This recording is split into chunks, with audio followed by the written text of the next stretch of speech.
But the question that was sent by Matthew, there he is there much of a nutritional difference between beef protein isolate and whey protein? I can't tolerate whey and was wondering if beef protein powder is a good alternative. Yeah, many people can't take whey protein due to the casein content quite often. Casein can still cause intestinal permeability in people, even though, it is highly bioavailable, way more so than, no pun intended, than beef isolate. And the reason being that isolate only stays in the body. It's absorbed at a rate of 10 grams per hour, but it's only in the body for 1.5 hours. So it doesn't matter what volume of an isolate you take, the body only absorbs about 15 grams. Now, that said, the nutritional profile in a beef isolate is absolutely incredible.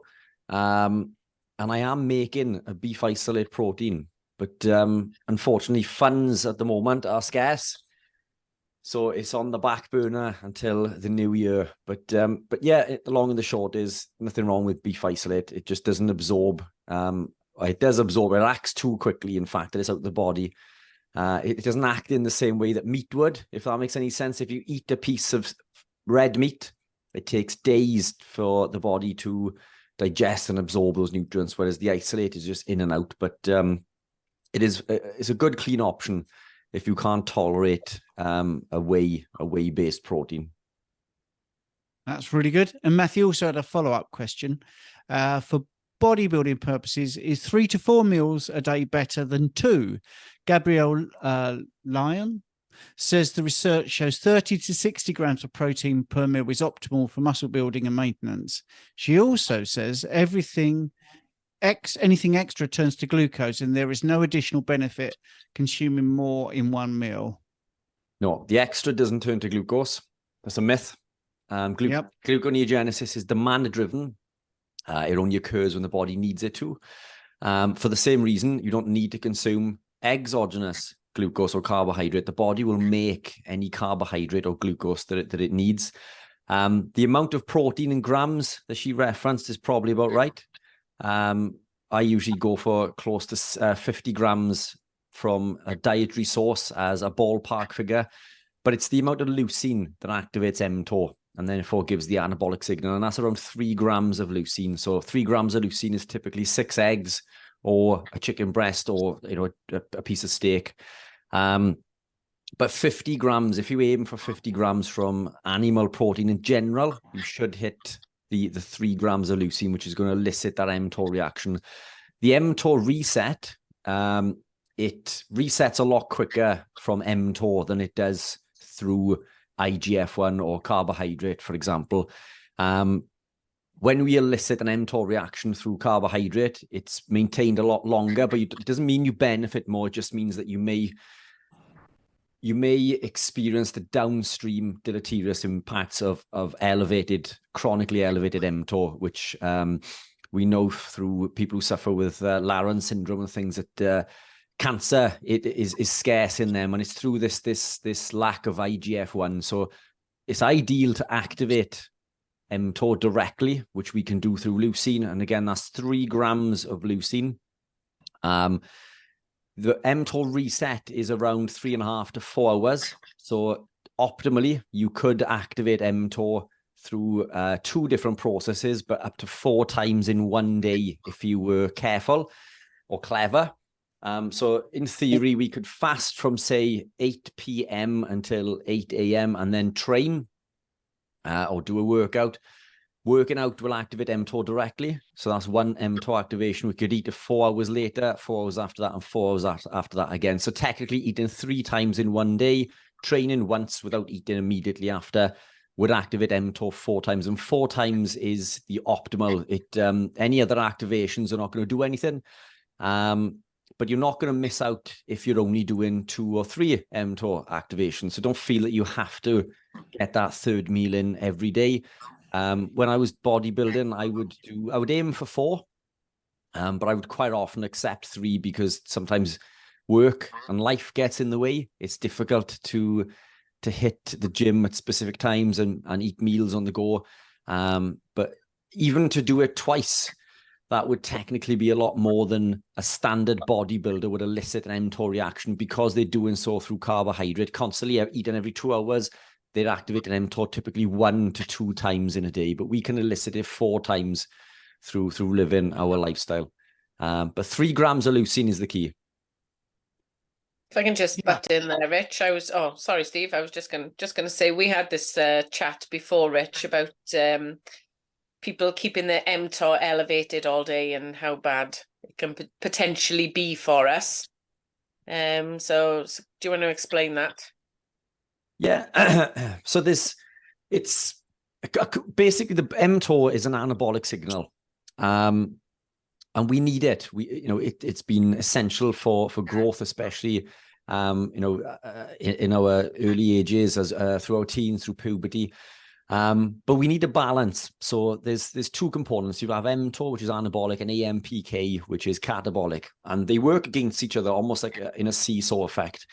We need both. The AMPK is autophagy in a sense. So that is cellular repair and regeneration. It's when the body will clean out the old, sick and dying cells. But we can't be in this mTOR activation continuously. And we see this in bodybuilders in America. Typically, the average lifespan of a bodybuilder in America is 10 to 15 years lower than the average American, whose average lifespan is low anyway.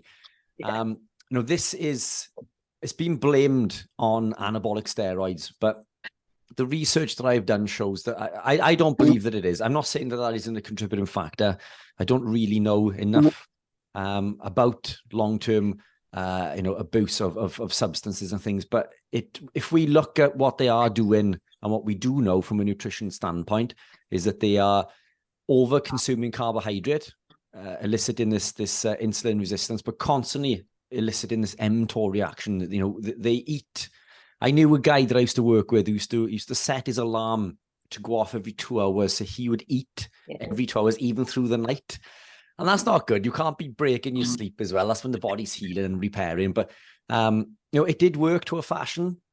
He did build muscle, but no, he didn't build muscle any quicker than anybody else would through eliciting it through a low carb ketogenic lifestyle. Carbs don't build muscle, so we can pull in this mTOR reaction and we can maximize it while benefiting from AMPK or autophagy as a balance, because we can fast as well for 12 hours to 16 hours, depending on the mTOR reactions, while doing it that way, if that makes any sense. Yeah, great. It's far healthier for us anyway, as we know, isn't it?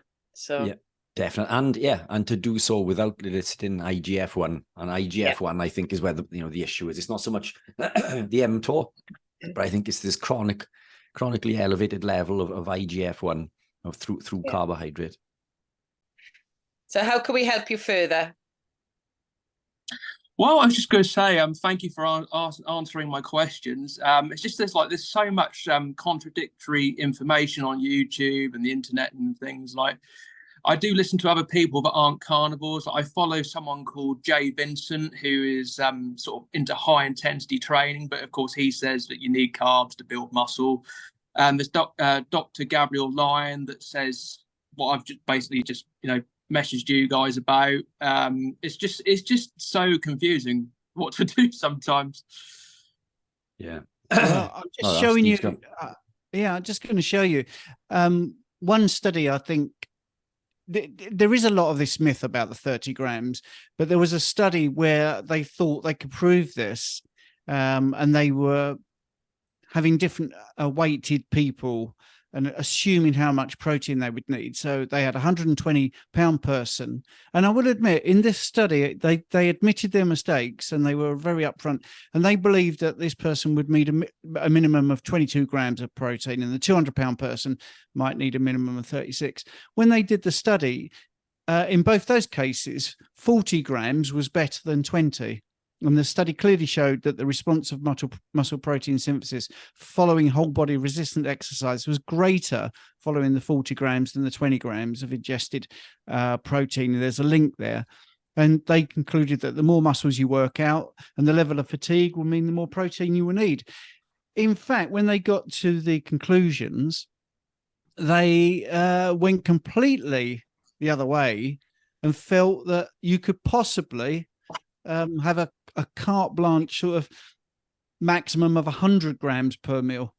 And they would probably see an elevation of muscle protein synthesis, even going above the 40. So there are studies out there. That document I just showed you on the screen is one that I sort of pull out for, and there's more than one study. There is more than that. Another one said the 30-gram myth comes from studies on how much protein is used to grow muscles, but missed other factors.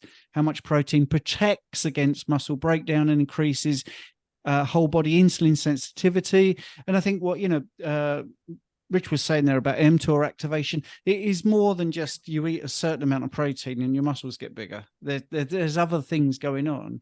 And I think this very interesting thing about protect against breakdown is, incredible, actually.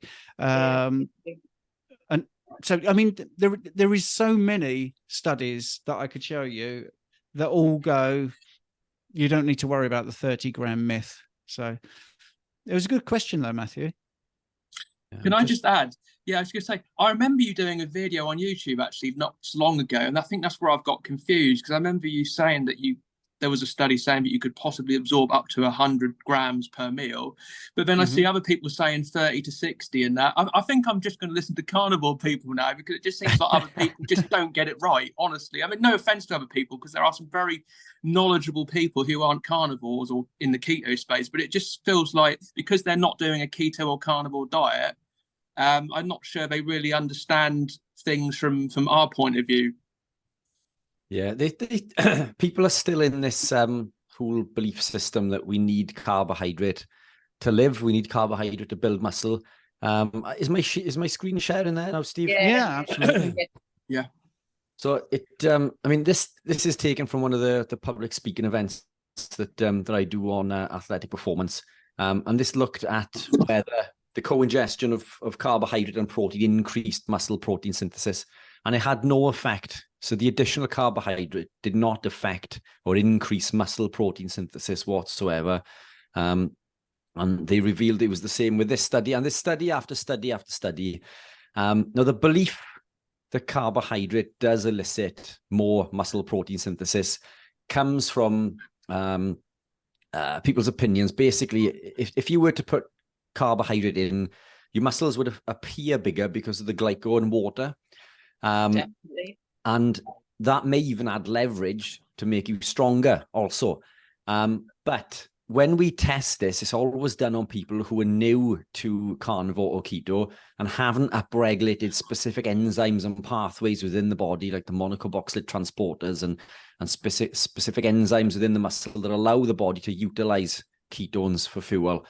And once we do that and we upregulate these pathways, the body can recycle lactate. So the lactic acid that people say that they feel, which it isn't lactic acid, because lactic acid doesn't exist in the human body, but it's lactate. But lactate it's an energy system. And we have the ability to shuttle that to the liver and send it back to the muscle at a higher level than even a carbohydrate athlete, which means that we buffer lactate. We don't get the burn, which anybody who's been training for long periods of time on keto or carnivore will notice that you never get to that point where you feel like your muscles are going to explode. Like, we chase the burn, but the burn shows an inefficiency. And what you'll find is that as you're lifting more and more, say you're doing more curls, you'll get to the point where you just physically can't do anymore, but the burn is barely noticeable. And that's because the body will upregulate. So we'll end up getting more reps out of that. But this is another study that shows that there was greater muscle protein synthesis with the co-ingestion of protein and fat, which makes perfect sense because that's how nature provides us with the protein. Every protein in nature comes with fat. An egg comes with almost equal numbers of protein and fat. A piece of beef, salmon, chicken breast with the skin on, all of these things nature gives us come coupled together with protein and fat. So we need the fat. I'll unshare the screen now, but coming back to the whole volume in the muscle, we can put glycogen in the muscle and even studies, and I think it is on that study, actually, on that presentation that I was just showing you there a little bit later on, where they tested at muscle biopsy level glycogen in muscle stores on keto adapted athletes compared to carb athletes, and there was no difference.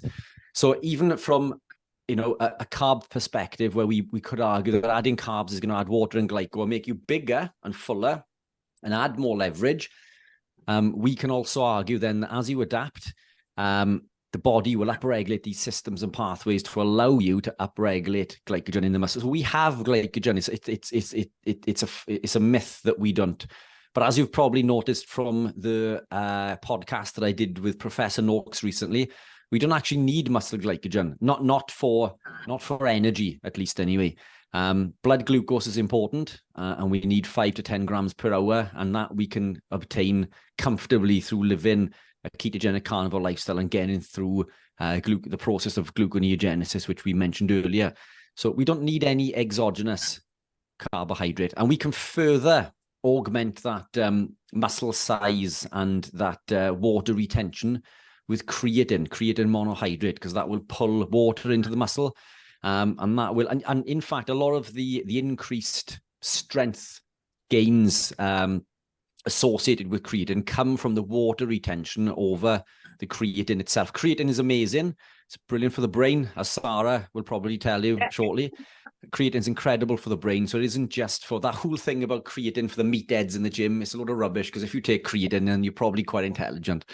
But creatine is fantastic for the brain, but it does hold water in the muscle, which will add leverage. And this is why we see strength gains on things like creatine. And then with the anabolic steroids, like things like Dianabol, people will take anabolic steroids and reference huge gains in strength incredibly quickly. They'll go incredibly big. When they stop, they come off. All of this size disappears, all of the water goes, and all the strength goes with it, which means that they could not have physically have built muscle within that time, because the body treats muscle as being precious. It doesn't waste muscle. You're not going to lose any potential muscle gain that you could have made through taking that substance, if that's what it were in fact doing. But what it is doing is holding water. It's pulling volume into the muscle and giving leverage, which is what's actually making people stronger. But we don't need carbohydrate. And unfortunately, as you rightly say, Matthew, it's we are in a whole world full of people who are wedded to carbohydrates for a number of reasons. There's financial gain. These companies that make energy drinks with glucose, shots and glucose gels, they're not going to sell 5 or 10 grams of sugar in a sachet, because you could just take a sugar sachet, So they tell us that we need 100 grams to 120 grams per hour. And then there was a post recently on Instagram where somebody mentioned that you can't build muscle living a ketogenic lifestyle and all this sort of stuff. And I went on with a comment, a polite comment, but heavily evidence-based. And what I had back was a couple of lines of what a load of bollocks. And, well, I've just given you the evidence, and that's your answer to my, so it's some people you just can't. Some people are never going to believe that, but no. This is, I believe, the magic elixir. It is great, though, because I've just had this exact same conversation with the PT in the gym, because I came straight from the gym, but yeah, explaining to him about the glyco and the muscles and the creatine and the water retention going all the way down. So he's taken it on board, in fairness, and he's asked, every time I go in there, he asks me loads of questions. I said he'll be carnivore soon, I know it, but we're converting them slowly. But he's very nutritionally, savvy. So the more questions he's asking, he's definitely going to be delving deeper. But it's good to know that people are taking things on board, what you say, because they were, querying as to, why are you lifting this much, or why are you doing that? And he's like, why don't you ever get any DOMs, or why do you not ever ache because I'm, when you're training twice a day? So but yeah, it's explaining it all. Sorry, Steve, go on. Yeah, well, we've got a message from another member, which is Nick. Matthew there, are you okay to let me just get this one from Nick in? I was just going to say, does DOMS mean delayed onset muscle soreness? Yeah. Yeah. Sorry, the muscle soreness, yes, from training. I just wanted to make sure it didn't mean something else. Yeah, yeah. I never get those that muscle soreness, and no, we'll go with this type. Yeah, it's good to clarify, because I mean, this will go out on a playback and people might not know, and it will go on a podcast. I just before I give you Nick's question, I just want to add also, when we're talking about absorption of amino acids, and adding fat seems to help. That's because you need bile as well to absorb amino acids. The bile isn't just there for fat, it's there for amino acids as well. And this is why people on fatty meats are quite surprised that they can gain muscle and actually stay quite defined. Anyway, Nick, who kindly joined before everybody else, but couldn't get his sound together and also had his picture. He's got a question. So firstly, welcome, Nick. I hope you can hear us now. The message, he says, message for Rich. What's your splits/stroke regime when you are doing your bodybuilding?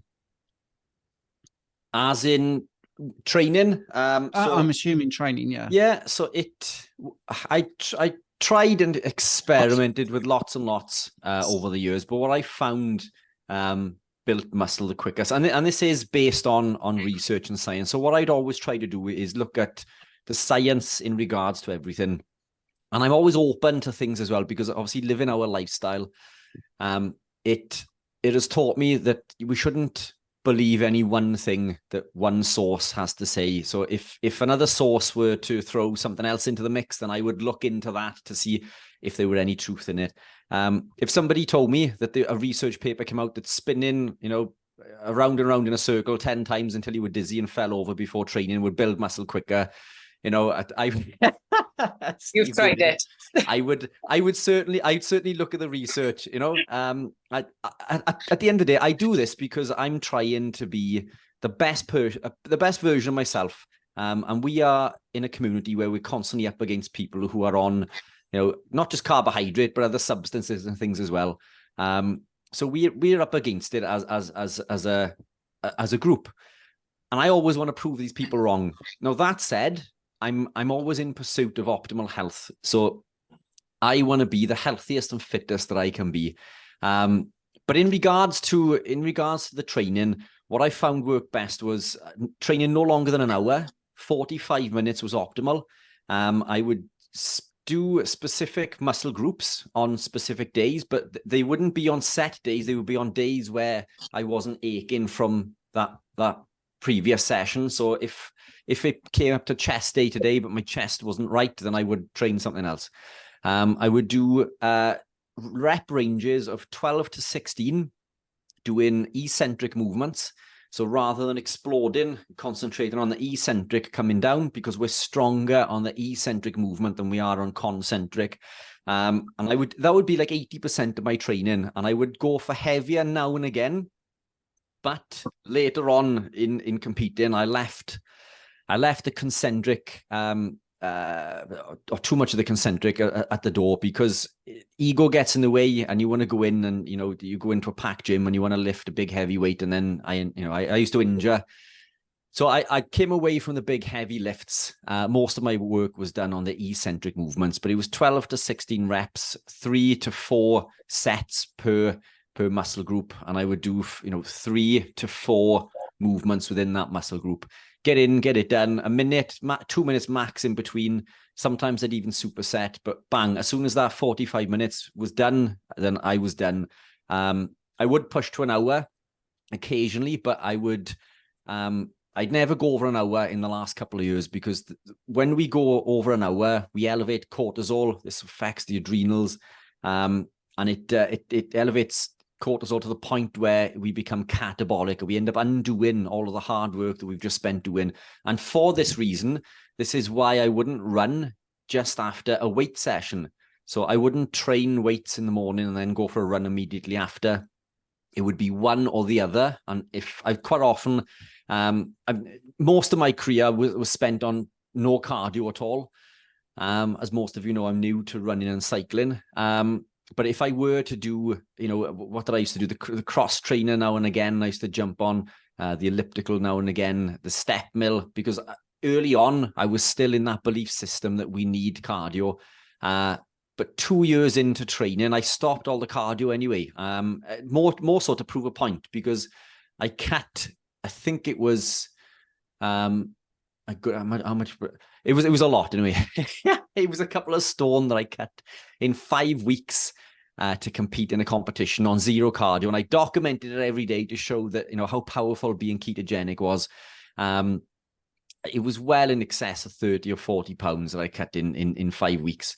But it was just to show that I could do it on zero cardio when everyone else competing or coming towards the comp was doing their weight training and then 20 minutes of running. And then the next day it'd be, you know, the weight session 25 and then 30 minutes of running. And they would build up to an hour and a half of cardio every day after doing their weight session. And I managed to strip all of my body fat with zero cardio, and purely just manipulating macros and my training, which I would drop. The weights came right down towards a cutting phase to avoid injury.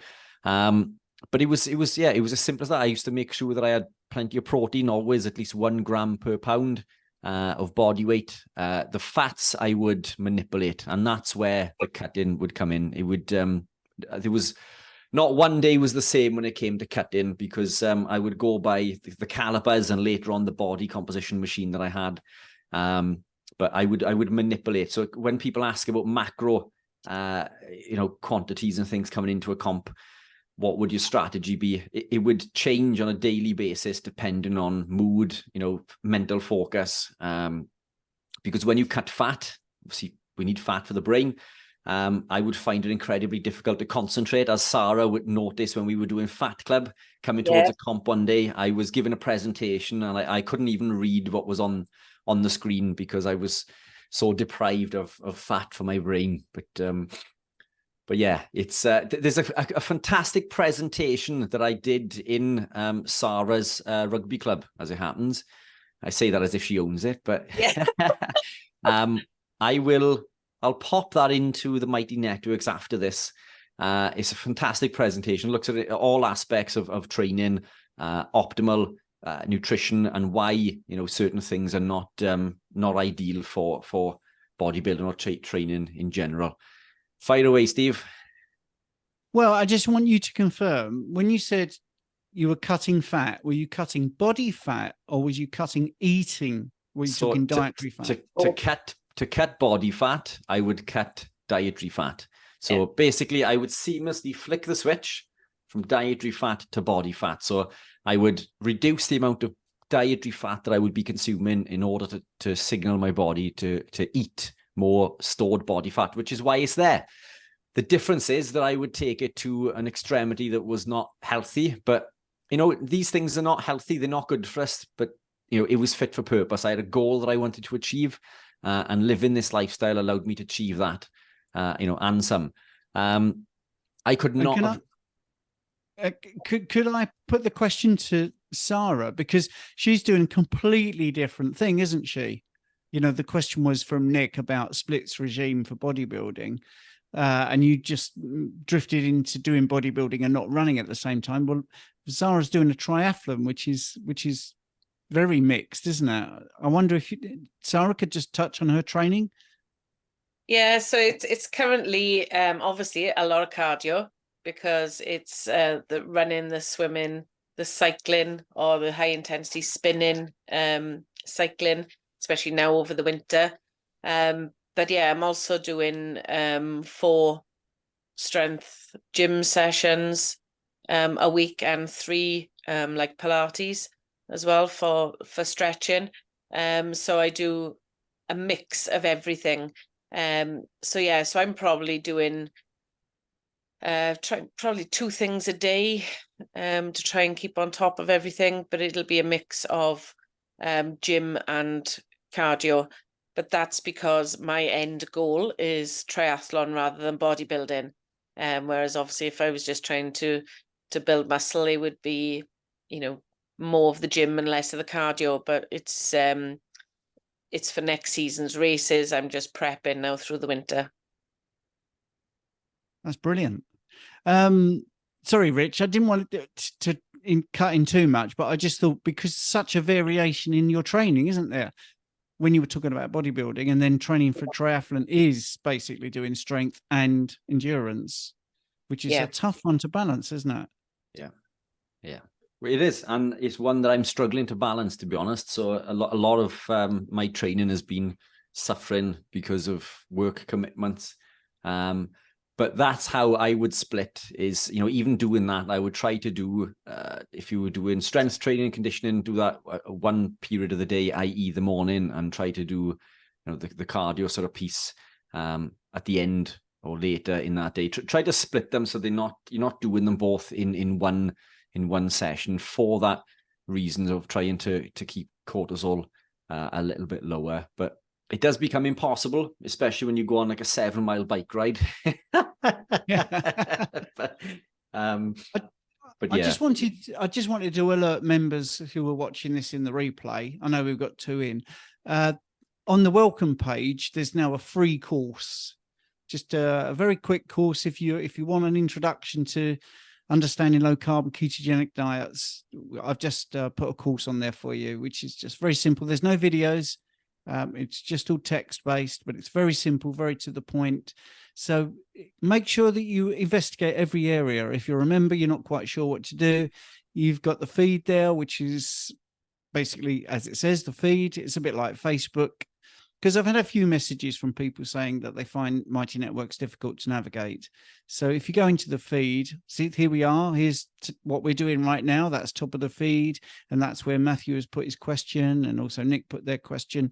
And then we've got new members coming in.